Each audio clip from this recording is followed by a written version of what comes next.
Activity करने की बात करते हैं तो उसमें आपका जो दुकान या कोई आपका शॉप एंड एस्टेब्लिशमेंट होता है, या आप जब अकाउंट मतलब लोन अप्लाई के लिए जाते हैं तो एक पोर्टल बनाया गया, जन सामर्थ्य पोर्टल। बेसिकली क्या है कि उस पोर्टल पे आपका कुछ बेसिक इंफॉर्मेशंस होते हैं, जैसे आधार का आपका जो लिंक, जो मोबाइल नंबर है, उसी मोबाइल नंबर पे आपका OTP आएगा।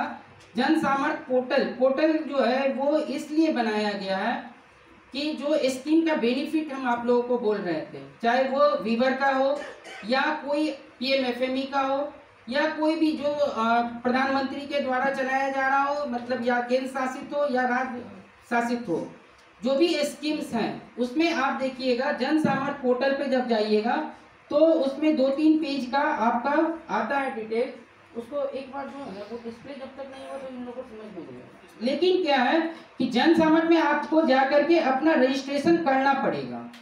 आप रजिस्ट्रेशन जब करेंगे तभी जाकर के आपको उसका बेनिफिट मिलेगा, क्योंकि जन सामर्थ्य पोर्टल का सर जो है वो जब तक हम लोग, जैसे वीवर का हो गया तो वीवर के केस में उसका क्लासिफिकेशन जो है जब तक हम लोग जन सामर्थ्य पोर्टल पे एंट्री नहीं करते हैं तो एंट्री करने के बाद वो ऑनलाइन एप्लीकेशन जो है वो बैंकों को चला जाता है, और जब बैंक उसको सैंक्शन करती है तो वो ऑटोमेटिक उसका वो क्लासिफिकेशन वीवर में हो गया या मुद्रा में हो गया, जिस स्कीम में उसका हुआ है। और उसमें बेनिफिट जो है सर वो डायरेक्ट पार्टी को कुछ नहीं करना होता है, उसका क्लेम जो है ऑटोमेटिक बैंक के जो लोन अकाउंट्स हैं उसमें आ जाता है। मतलब अलग से उसमें कोई सब्सिडी के लिए क्लेम करने की जरूरत ही नहीं होती है, और उसमें इंटरेस्ट का जैसे बेनिफिट है। तो जब तक सही कैटेगराइजेशन नहीं होगा तब तक उनको उस स्कीम का बेनिफिट नहीं मिलता है। ऑलमोस्ट आपका MSME में जितने भी हैं आपको रजिस्ट्रेशन जन सामर्थ्य पोर्टल पे करना अब अनिवार्य कर दिया है। अभी जैसे हाँ MSME के लिए आपका PMFME नहीं सर, गवर्नमेंट ऑफ इंडिया का है, गवर्नमेंट ऑफ इंडिया का पोर्टल है, और उस पर हम जब उसमें जा करके और सही क्लासिफिकेशन इसमें एक बार डाल देते हैं तो उसमें रेट ऑफ इंटरेस्ट वगैरह का भी जो है सर वो कोई भी बैंक एडिशनल नहीं ले सकती है।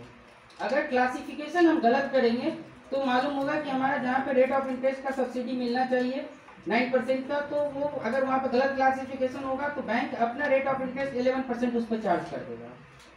मतलब सीधे MSME में भी जो डिफरेंट कैटेगरी किया गया है जिसमें इंटरेस्ट का बेनिफिट लेना है, तो वो इंटरेस्ट का बेनिफिट के लिए ही जन सामर्थ्य पोर्टल पे इसको कहा गया है कि गलत क्लासिफिकेशन होने से वहाँ से भी उनको नोटिफिकेशन आ जाएगा कि आपने गलत क्लासिफिकेशन करके अकाउंट ओपन किया है, इससे पार्टी को लॉस हो रहा है, या एडिशनल जो 2% का सबवेंशन मिलना है। अभी NULM के केस में हम लोग देख रहे हैं कि उसमें 2% का एडिशनल सबवेंशन मिलना है, वो सबवेंशन तब तक नहीं मिलेगा जब तक कि उसका क्लासिफिकेशन सही नहीं होगा। इसीलिए न्यू के लिए ओनली फॉर न्यू। जो पार्टनरशिप फर्म है सर कैसे करेगा इस पर? नहीं, वो फंड का जो है ना, फंड का तो कैटेगराइजेशन उसमें आएगा नहीं आपका, वो तो आपका रजिस्ट्रेशन का प्रोसेस अलग हो गया।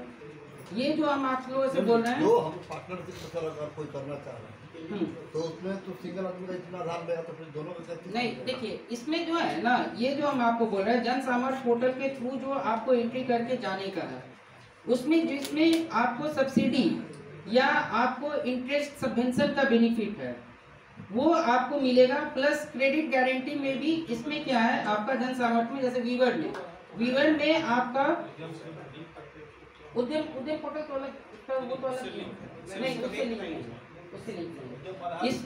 इसमें क्या है आपको, जैसे कहीं पे जैसे वीवर के केस में गारंटी फी भी गवर्नमेंट दे रही है, बात समझ गए ना, तो वो ऑटोमेटिक वहां से उसका क्लासिफिकेशन चाहिए दिया।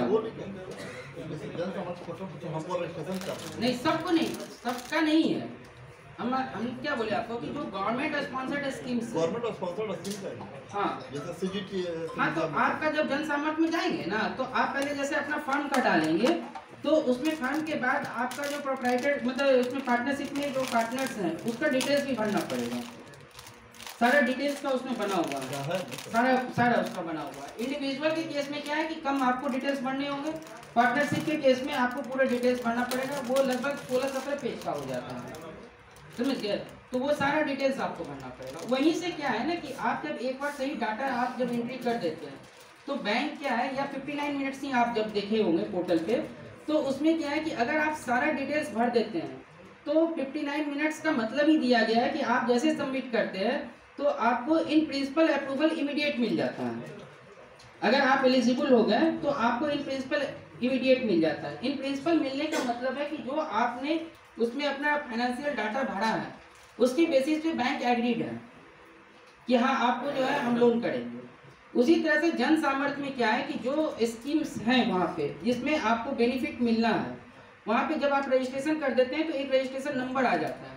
ये रजिस्ट्रेशन नंबर सपोज कीजिए कि आपने वहाँ पर सिलेक्ट कर लिया पीएनबी को, तो जब पीएनबी वाले उस लोन को प्रोसेस करने जाते हैं तो उनका एक वहाँ पे जन सामर्थ्य पोर्टल का जो रेफरेंस नंबर होता है वो मांगता है। अब वो जैसे ही डालेंगे तो आपका मैक्सिमम डाटा ऑटोमेटिक फेच कर लेता है जो आप वहाँ से भरे हैं, समझ गए? तो आपको उसका बेनिफिट भी इमीडिएट आपको मिल जाएगा। उसमें अगर कोई भी बैंक वाले जैसे उसकी मॉनिटरिंग जो है ना ये गवर्नमेंट ऑफ इंडिया के द्वारा होती है सर।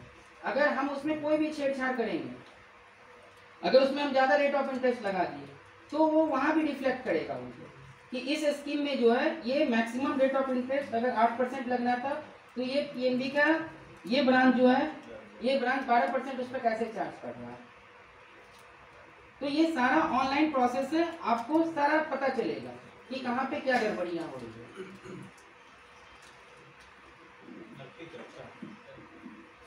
तो इन्हीं बातों के साथ हम आप लोगों से फिर से रिक्वेस्ट करेंगे कि मैक्सिमम बेनिफिट जो है एमएसएमई का जो आप लोगों को बोला गया है ये लीजिए। इसमें बैंक के ऊपर जो है वो भी बैंक का अपना कुछ नहीं है, आप ऐसे समझ लीजिए